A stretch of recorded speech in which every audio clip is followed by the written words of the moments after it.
Hello, hello. This is Jacqueline Twillie, and this video is for companies in male dominated industries.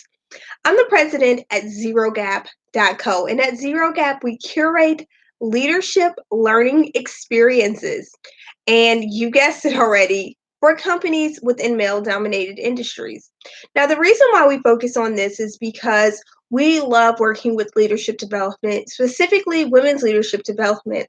And inside of male dominated industries, you don't see much focus on women's leadership.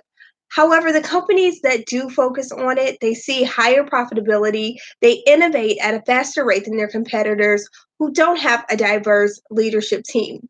So that's where Zero Gap comes in. We help with everything from negotiation strategy, executive presence, risk and resilience, and we deliver that through a couple ways. Master classes, which are on site. We also do online training sessions, and we give you employee resource group toolkits. So, everything you need for your monthly employee resource group programming, we provide that to you, one easy download.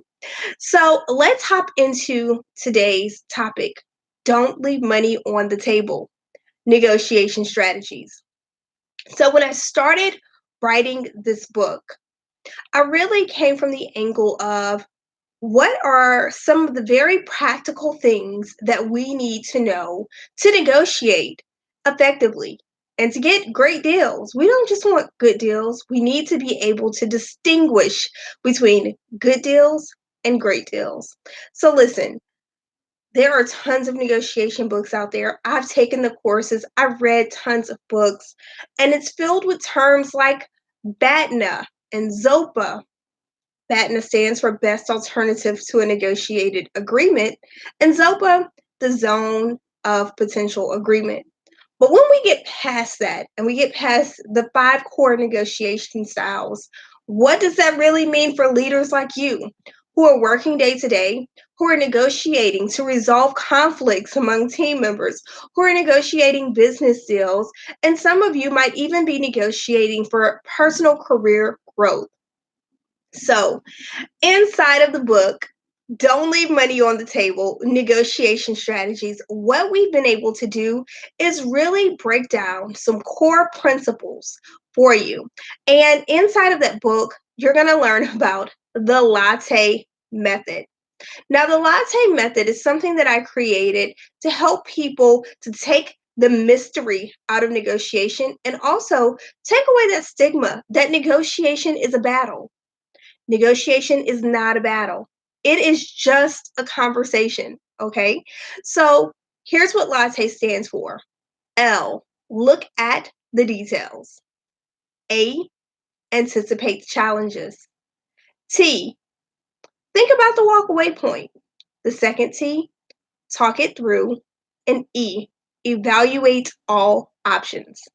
Now, this latte method is like a checklist of sorts. So when you go into a plane, you're flying, the pilot, the co pilot, they go through a pre flight checklist every single time. It doesn't matter how many years they've flown or how many flights they've flown that particular day. They go through each step of the pre flight checklist because it's critically important to the safety. Well, use the latte method as your negotiation checklist, even though you might be negotiating with the same person, maybe over the same items. You want to cover all of your bases.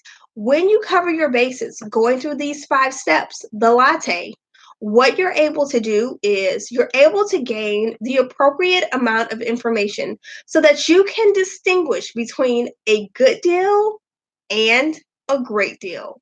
So, going further into why I wrote this book, I've been working with women specifically on negotiation strategy. To be quite honest, a ton of men as well. My core focus is women's leadership development. One of the things that I hear over and over when people first come to me for a negotiation training session is this: how do I know I'm getting the best deal if I don't know what the other person has? Well, none of us can read minds. If we could, it would be $1 million business. Okay. So, what of the things that people typically do is, in terms of getting that information, they make assumptions.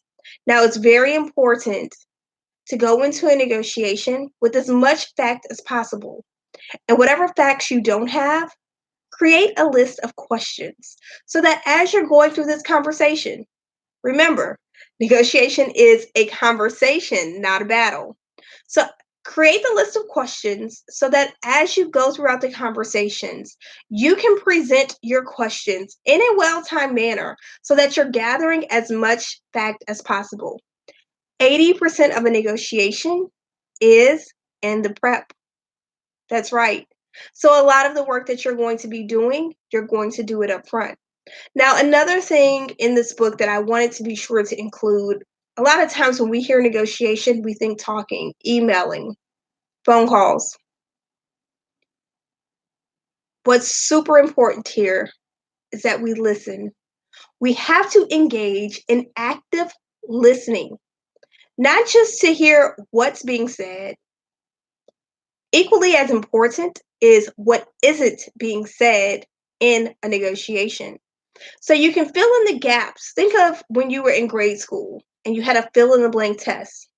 You would use certain context clues based on the facts presented in the story, and you would fill in the blanks. That's kind of what you do with open ended questions in negotiation.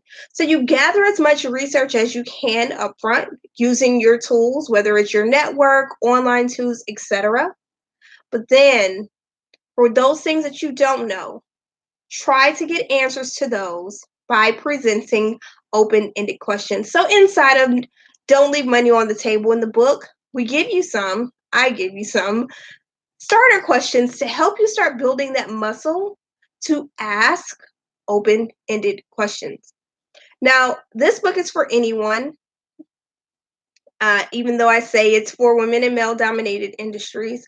That's really where my work is focused. But anyone can pick up this book and pick up tips. You can use the latte method, engage in active listening, and most importantly, you want to present your open ended questions in a well timed manner so that you can distinguish between a good deal and a great deal. All right, there's more to come.